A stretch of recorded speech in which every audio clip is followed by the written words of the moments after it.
What's up, everybody? So, I've started this new playlist because this narrative is confusing more people than it's helping. It's all based off of these photos not existing. And they did exist. I was able to find them when this whole narrative started and sent the information to the people, the main people that were promoting it. Now, since then, people have uncovered all kinds of information and added it to this, connecting dots that aren't there. And taking things like the 1812 mud flood that did happen and using it as proof everything's a lie. Nobody would have ever even known about those events if it wasn't written down to tell them. But this video is for sane, rational people like chronologist here. How about the pics of empty cities like San Fran? Simple, straightforward question, simple, straightforward answer. And he doesn't go on to tell me how dumb I am. If you're insulting and rude to me, then you should expect the same back. But thank you, chronologist. A polite question gets a polite response. This is somewhere in France. This is known as the first photograph to ever have people in it. And you see that this guy is standing here getting a shoe shine, which has a lot to do with it. But first, where are all the people? They say 88,000 cars cross this bridge every day. And there's one car. They say tourists come from all around the world to walk across the Golden Gate Bridge, and it's empty. San Francisco is supposed to have millions of people, and there's nobody in Golden Gate Park. Where are all the people? There's 2 cars, and there's supposed to be millions of people. Here's the Embarcadero in one of the most densely packed cities in the world, and there's 1 or 2 people out there. Where are all the people? Times Square, New York, same thing. Would you think that I'm taking a really big leap if I say that, well, this means that everybody's been wiped out? Because that's what they're doing with this. And the camera technology has a lot to do with it. But even if it wasn't that, you could go out here on a Sunday morning and everybody's in church. Also, why do we ignore all of the photos that show packed cities? There's a ton of these out there that get ignored, but random photos really tell us nothing. This is, in fact, San Francisco in the 1880s, and there's quite a few people out there. But what about this one? I mean, yeah, I could tell you that these are all test tube settlers here, but this was 1949, 5 years after the World War and all kinds of technology and everything like this. But it sure looks like an old photograph, so random photos tell us nothing. Even an empty city tells us nothing. Ruckus is telling me it's time for a walk. Crap, I said that out loud. He knows exactly what that means. I'll be back. Okay, we should be good for an hour or so now. But the biggest part of all of this is the camera technology of the time. You see how the horse has 2 different heads here. In this photo, you can see straight through the 2 ladies. That's because they were either standing there and walked away, or the photo started and they walked up and they didn't reflect enough light to be solid. The original Daguerreotypes had an exposure time of like 10 to 15 minutes. And if you weren't standing still the majority of that time, then you could see right through you. In a photo like this from a long ways off, anybody just walking down the street isn't reflecting enough light to be seen. The guy standing still getting a shoe shine stood there for quite a while and did reflect enough light. Well, in this case, he blocked the light because there was more light on the sidewalk than him. It's just a weird property of light that a pinhole will let light through and flip the image. We made these shoebox cameras when I was in grade school. You put a piece of film in there, you poke a hole in the end, and whatever light goes through will stick to that film, but film is very advanced technology.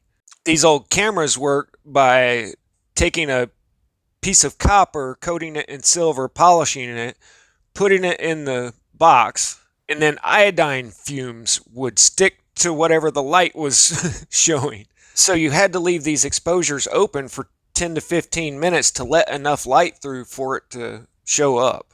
Just like here, they started this photograph right at sunset and got all that landscape, and then after dark walked out with flashlights and drew all of this in the air.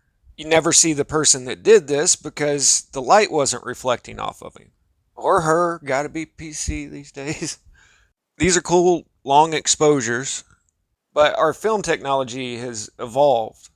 Where it all started, it could be broad daylight with people walking through there and you wouldn't pick them up. Like this guy, he stood there for a second, but you don't see him walking up or leaving.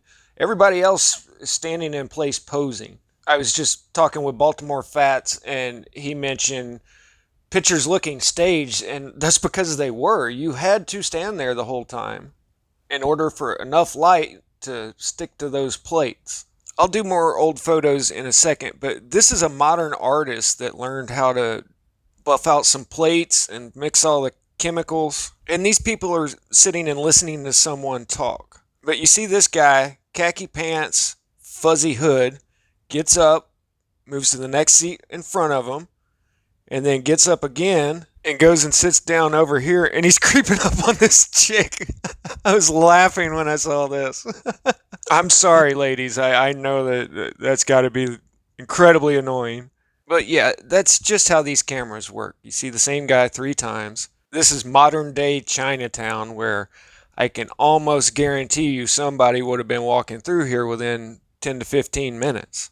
Here you see the cars sitting in traffic. This is San Francisco, really busy town. I can't remember exactly where this is, but I do remember this place. But these cars are really close to the camera, which makes a huge difference. It's reflecting a lot more light, but it's creeping forward, and you see the blur. They stop there at the light for a little while, and then they take off. And you don't see any people walking by on the sidewalk over there, but I bet there is. This is a outdoor food court, and people are standing in line to get their food. You don't see them coming and going, but they stand somewhat still for a little while and then move forward, and it's all just a blur. Just like you see this same taxi the whole time. He's just creeping forward. And I know somebody's going to say, yeah, but you didn't use the exact photo so-and-so did. It doesn't matter. This applies to all of them. And from when it was invented in 1830 up to 1880s, that's 50 years of technological innovation. So this picture shows all the people. But other people at that time or even later were still using the old technology cameras. Back then, you didn't throw your camera away because the next iPhone was out. Some people were still doing Daguerreotypes in 1950. And people say that these photos were staged, and they were. This is a staged photo of a parade. But you can see here where the kids are, they were restless and didn't sit still, so that they're just all blurry. Might be the same kid over and over right there. But if you wanted to have the latest, greatest thing in technology, an actual image that people online can look at in 200 years, you lined everybody up and you stood still. That's why people didn't smile in old photographs, because you'd have to sit there and hold that smile for 5, 10, 15 minutes, depending on what model they were using. And for that matter, I bet a lot of people didn't even buy them. They read how to build one themselves. An educated person back at this time was really handy. And even then, you still had to know how to mix all the chemicals and make all this work. And by the way, these are all photos of the White House being built, which don't exist. What I thought was really cool was their lowrider column carrier, because they got people off-site carving all this stuff into usable pieces, manufacture it, if you will, and then haul it to the crew that's installing. And it's just like construction is today. It's always been the same way. And over here, you've got the fat cats that are financing this whole mess. So that's 3 reasons why the Reset Cities Inheritors narrative is wrong. One is you can get photos of empty city streets. Hopefully, no one would believe that these photos prove that everybody in San Francisco disappeared in the last 20 years and they just repopulated it. 2, we're ignoring the thousands and thousands of photos that show packed cities back a long time ago. But I'm sure these are just the inheritors. And this is the same 1880s San Fran picture I showed earlier. And this is 20 years before the great San Francisco quake. These people in this photograph are not a long-lost civilization. This is the aftermath, and you see the modern structural steel buildings going up in the background that weren't affected by it. And another thing about this photo from 1950, the majority of people still didn't have cars in 1950. I mean, this is Chicago, the most famous industrial city in the world at that time. I mean, I still remember my grandma telling me about her getting her first pair of shoes as a little girl and how happy she was.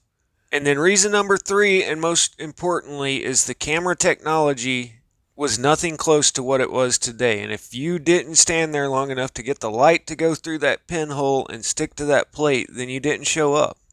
Period. End of debate. Yeah, right. Some people just never stop clinging on to that. People like Glenn. You still out there, Glenn? It doesn't matter how much of an abundance of evidence, he'll still just say, well, you can never tell. You just never know. Okay, let's play that game. I don't believe New York City exists because I've never been there. I don't know anybody from there. And video and photo can be photoshopped. So even though millions of people say that it exists and they've been there, I don't believe it exists. So prove it to me. And no, you can't use photos or video. Prove it to me. This is why those people get so mad at me, because they know it's wrong, but they just can't let go of it. Don't be one of those people. Just use your head, and it makes perfect sense here. And I can't blame anybody for what they don't know, but once you know it, then why are you going to ignore all of it? Anyway, I know this last few videos have helped people like this to say, oh, okay. So now they can spend their time looking into real subjects instead of a dead-end rabbit hole, you know? I'll catch you guys later. If I release this before my mud flood documentary, 1812, definitely check that one out because I'm putting a lot of work into it. Static outs.